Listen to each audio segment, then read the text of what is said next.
Ever wondered how income affects shopping? We are exploring the marketplace to find out. We will meet sellers with unique products and different sales styles. We will also see buyers from different backgrounds with varying budgets and needs. Get ready to see how everyone's situation impacts what they buy.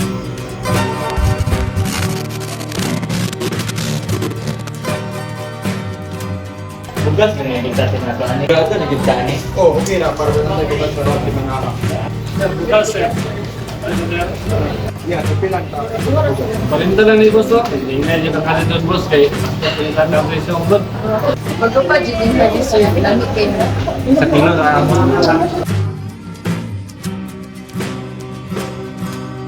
Tagbalit siya? Matili matagyan po. Kita na lang sa sulod nga makaya sa tuwa ang budget. Ito sa mga palit ko mo, pero wala naman sa ibang.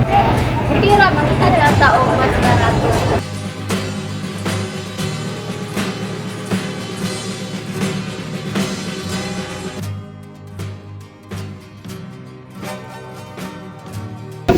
Mga day, nakipande, init pa. Palinta mo. Goodbye. Ma'am, bait na mo pa ma'am. Rato na, makadiscount po man.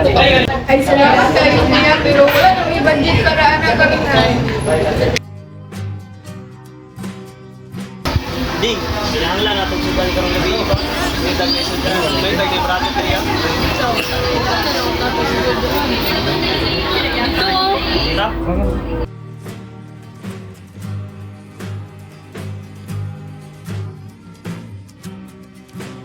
Yan, tagpilang sa kapungpungan ko niyo.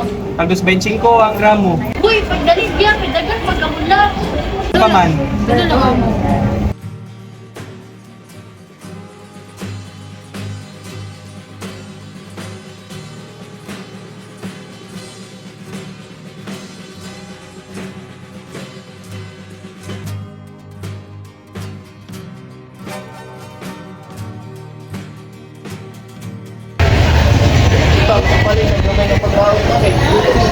Ako pa dun sa kahit pinakamarado din. Ay na to.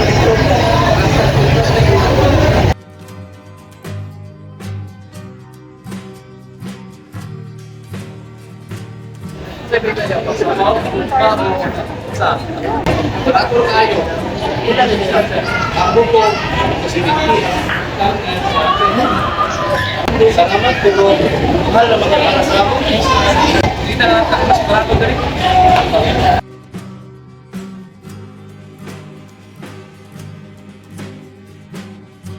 Ya. Pila ang box sa itlog? Gusto mong small na yan, tandis sa mong large. Fresh pa kayo mong itlog, sir. Ay sige ya.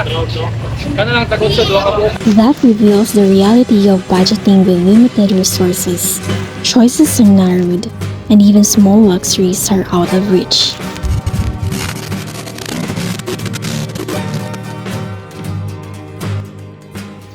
Kinahanglan ko bugas.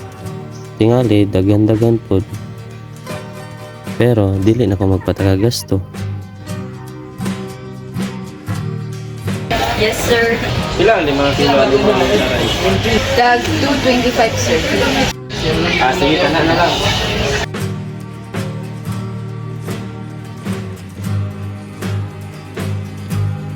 Ganahan ko ang blouse. Pero hindi na ako ng presyo sa... Kaya kapilan. 200, gani ang event. Wala na rin discount. Pili na lang. Maglamay palit og mangga. Okay ra, pero kinahanglan ya punta ko pa rin sudan para ako.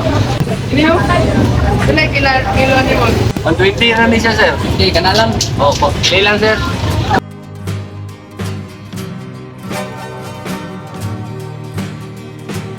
Kana na ito ha para na isda. Kahit bila. Gusto ko ba itong bagong sunscreen ba? Ako pa rin kasi sensitive kayo. Pero ayaw lang, pag mag-snap ka naman ka. Dito na lang to. Sir, ma'am, dagan may sunscreen dali kasi gusto mo. Yan, may sunscreen para sa sensitive na body. Daghan kay make sunscreen this sir, and this is our best seller. Pinood yun na, effective yun kayo na. Di jud ka magmahiya na nga sunscreen sir kay para jud lang sa imong panit. Nagpila ya. Tag 100 din siya sir. Lang iya. Thank you, sir. Snack na din ta? That showcases the balancing act of middle-income consumers. They weigh their desires against their budgets, making careful choices that reflect their priorities.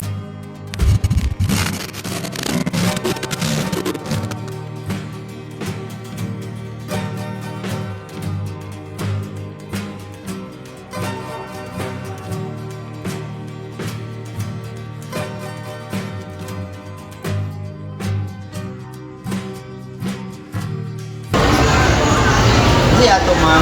Gani ako. Gani dayo. Gani apilo ni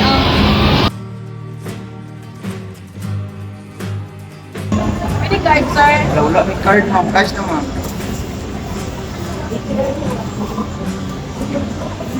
Thank you ma'am. Gusto ko makabrighten sa akong skin eye.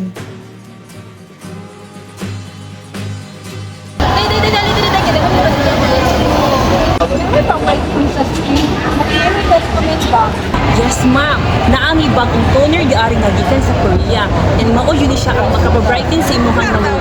Ma'am, mapili na ng sunscreen, ma'am. Kaya ang sunscreen, ma'am, kaya importante tayo sa mga pag-ibig ka. Kaya para di mo daw pinapalit. Lagyan mo sunscreen, ma'am. Thank you, ma'am. Balik-balik.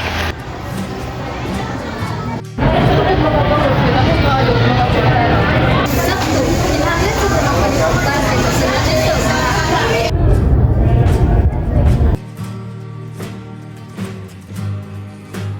Damoy ba mo sa mga pagkakas? Yes, ma'am. May bangos din, ma'am. 200 per kilo. Mga pisko pa, ma'am. Saman, ma'am. Sa inyo, ma'am. Sa isang tamo, ma'am. Pwede sa sprinkle, ma'am.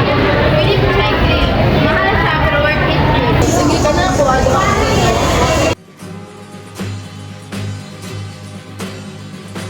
When we look at everyone's buying decision together, we see market demand in action. Some people with less money had trouble buying what they needed. Others with a comfortable income made careful choices about what to buy. And those with high incomes bought whatever they wanted without worrying about the cost. This mix shows how complicated market demand is and how differently people experience the economy based on their income.